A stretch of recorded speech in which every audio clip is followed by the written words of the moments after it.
आप जब प्रातः कालीन उठें तो पहले उठने का नियम लें कि सूर्योदय के 1 घंटा पहले हम उठेंगे। देखो हमारी प्रार्थना मानना। तो इस समय सूर्योदय कई बजे होता है? लगभग हाँ, 6 बजे, 6:30 बजे कर दें। 6। आप 5 बजे उठ जाइए और उठ करके सबसे पहला कार्य कीजिए, पृथ्वी के चरण स्पर्श कीजिए, भूमि के चरण स्पर्श कीजिए। और फिर आप जिस आसन पर बैठे हैं, देखो ध्यान से हमारी तरफ सुनना, जिस आसन पे बैठे हैं, जिस पे शयन किए थे, जिस सैया पर सोए थे, पृथ्वी को प्रणाम करने के बाद उसी सैया में 5 मिनट केवल बैठ जाइए और 5 मिनट बैठकर 5 संतों का नाम ले लीजिए। जैसे हम लोग श्री स्वामी हरिदास जी की जय, हरिवंश महाप्रभु की जय, हरिराम व्यास जी की जय, नागरीदास जी की जय, श्री ध्रुवदास जी की जय। पांच पांच संतों के नाम याद कर लीजिए। इसके बाद नीचे उतरिए और पहले जो अपने माता पिता, अगर वो शयन कर रहे हैं तो कोई बात नहीं है, अगर वो शयन नहीं कर रहे हैं तो पहले जाकर माथा रखकर उनको प्रणाम कीजिए। इसके बाद आधा लीटर या 1.25 लीटर जितना आप जल पी सकते हैं, उस जल को आप हल्का सा गर्म करवाइए अपने माता पिता से, जो भी आपकी सेवा में हो, या अगर आप स्वयं कर सकते हो तो स्वयं हल्का सा। अगर 500 ग्राम पी जाए तो और अच्छी बात है, और इससे ज्यादा पी जाए तो अच्छी बात है। वज्रासन में बैठना आता है?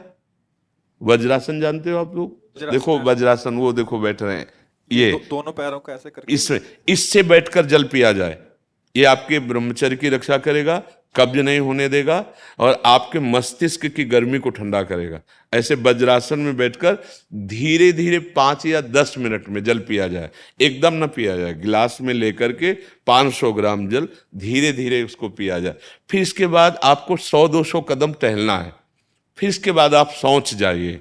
शौच अगर आपका पेट साफ हो जाता है, अगर नहीं साफ होता है, कोई ऐसी परेशानी लगती है, तो 1 चम्मच ईसबगोल की भूसी और छोटी हर का आधा चम्मच अगर रात्रि में दूध से या पानी से ले ले तो वो बार बार शौच नहीं लगाएगा, पर आपकी आंतें साफ हो जाएंगी। शौच जाने के बाद स्नान करें और फिर तुरंत, अगर आपको व्यायाम आता है तो करे, नहीं तो सीधा सरल बात होती है, 20 बार बैठ जाए बैठक और 10 बार लेटने वाली दंड।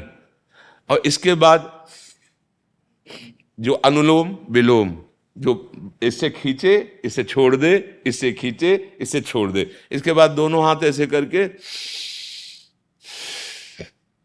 7 बार ऐसे करे, सीधा खींचे और सीधा छोड़ दे। इतना ही तुम्हारे लिए प्राणायाम की आवश्यकता है।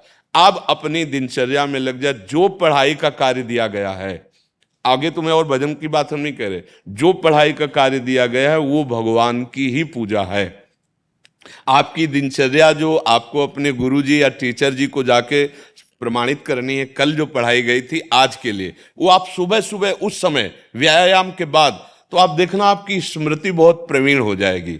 अच्छा, ये आपकी प्रातःकालीन दिनचर्या है। जब आप अपने गुरुदेव के पास स्कूल जाएं, तो हमें आजकल का तो अब पता नहीं, पर हम लोग जब जाते थे तो अपने गुरुजी को प्रणाम करते थे। तो जो स्कूल में आपको पढ़ाई पढ़ा रहे हैं वो तो बात है, अब आपको जो हम खास बात बताना चाहते हैं वो कि देखो अभी छोटे छोटे बच्चे हो, बच्चों में कुछ बच्चे ऐसे गंदे बच्चे होते हैं जिनके गंदी बातें दिमाग में आ जाती हैं और गंदी बातें वो करने लगते हैं आचरण में। आप लोग इतना तो जानते ही होंगे कि गंदी बातें किसे कहते हैं। आप लोगों के पास अगर मोबाइल है तो कभी गंदी बात देखना नहीं। कोई भी बच्चा अगर गंदी बात दिखाए तो अपने टीचर से या अपने माता पिता से जाके शिकायत करनी चाहिए, वो बहुत हानिकारक होती है। कभी कोई भी गंदी बात अपने द्वारा नहीं होनी चाहिए। अभी आप नवीन जीवन धारण किए हुए हैं, आप भगवान की प्राप्ति, देश की भक्ति और बहुत अच्छे अच्छे पदों में जा सकते हैं। अच्छे पवित्र आचरण और पवित्र संस्कार। ब्रह्मचर्य के लिए गंदे बच्चों का संग त्याग करना, गंदी कोई ऐसी हरकत सिखावें या बात सिखावें तो उसको सुन करके छुपा नहीं लेना, तुरंत अपने टीचर से बताना या अपने माता पिता से बताना, और ऐसे बच्चे का कभी संग नहीं करना। और रात्रि के सोते समय ये जरूर ध्यान देने वाली विशेष बात है।